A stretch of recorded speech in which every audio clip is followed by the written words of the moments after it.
dysfunctional family systems. Parts are subpersonalities or aspects of our personality. Let's look at them in more detail. In IFS, parts are divided in three groups: the managers, the firefighters, and the exiles. The first two usually have a protective roles, while the exiles are the ones protected. Managers are proactive. In general, manager parts are interested in getting the work done and being productive. At their best, when not burdened with the role of protecting an exiled part, they keep you organized, on time, and engaged in meaningful work, contributing their talents and skills. Mariel Pastor, an IFS lead trainer, developed a diagram of the unburdened internal system and how that might look like. Here's how she and IFS founder Richard Schwartz describe the managers when unburdened. They take on a balanced approach to daily responsibilities, are effective and collaborative, encouraging other parts and people, advocate for growth and contributing talents, can be lovingly parental and nurturing. They are described as confident, cooperative, clear, discerning, helpful, creative in problem solving, competent, calm. How is that for a target outcome of therapy? Sounds great. At their worst, they criticize and overwork you though, giving you a guilty feeling when you try to relax. They are the controller, striver, the caretaker, the judge, passive, pessimistic, planner, self-critical. Their role is to keep you in control of every situation and relationship in order to protect you from failing and getting hurt. At their very worst, when extremely burdened, they never loosen their grip on you. Extreme managers may isolate people so that they never take time for themselves, for families or friends. Very extreme managers may turn people into robots who never seem to feel anything or connect to anyone. They may work people so hard they get sick. Firefighters. Firefighters are the reactive protectors because they engage only after the exiled pain has been activated, when the manager's strategy has failed. So firefighters step in to quench the pain and soothe it. In general, when not burdened with this task, firefighters are interested in just having fun and relaxing.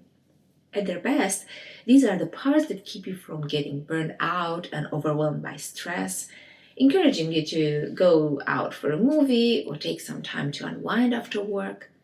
In the words of Mariel Pastor, they add spice to life with passion and adventure, healthy risk-taking and humor, advocate for fairness and stand up to injustices, lend courage and confidence to act bravely in challenging situations, courageous, adventurous, confident, passionate, creative, sexual, fun.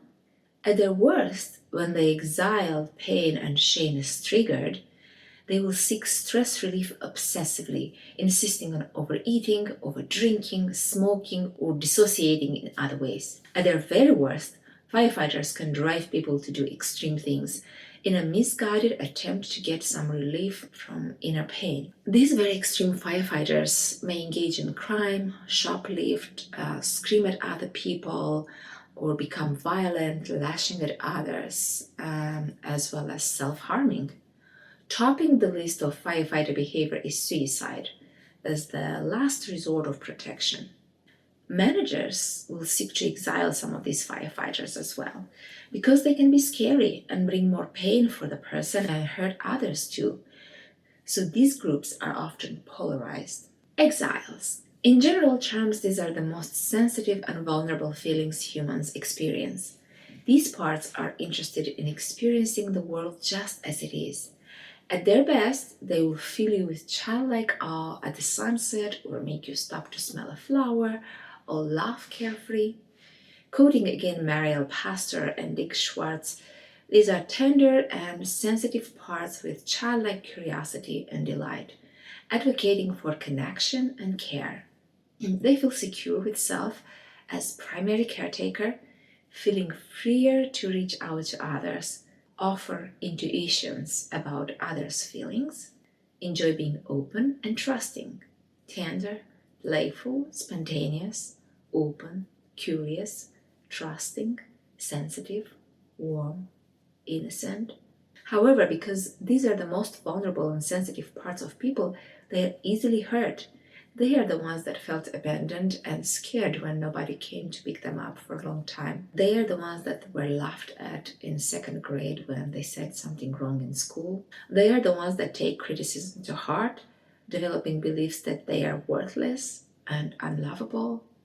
Over time, these parts may accumulate so many hurts that they end up appearing as hurt and unhappy and are pushed away from our consciousness or exiled. At their worst, they may sometimes surround people with a fog of despair. At their very worst, they may zap up all the energy of a person, bringing them down into a pit of hopelessness for long periods of time. This can trap people in a chronic state of depression. Does it make sense why managers and firefighters work so hard to keep these parts at bay? They carry these burdens from being wounded and are desperate to share their story and be cared for. Burdens such as dependency, shame, worthlessness, fear or terror, grief and loss, loneliness, neediness, pain. It's interesting to note that people's inner systems are often driven by any of these groups of parts. So some are manager driven and that becomes their lifestyle. Some are firefighter driven, as in the case of those struggling with addictions especially.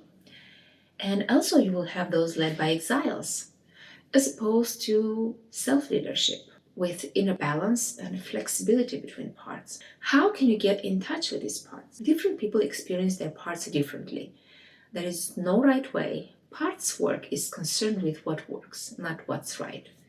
The goal is to be able to find within yourself something that you can repeatedly identify, a feeling, a pattern. The holistic nature of IFS allows working with the whole person, including the body, because often feelings and thoughts would manifest in body sensations.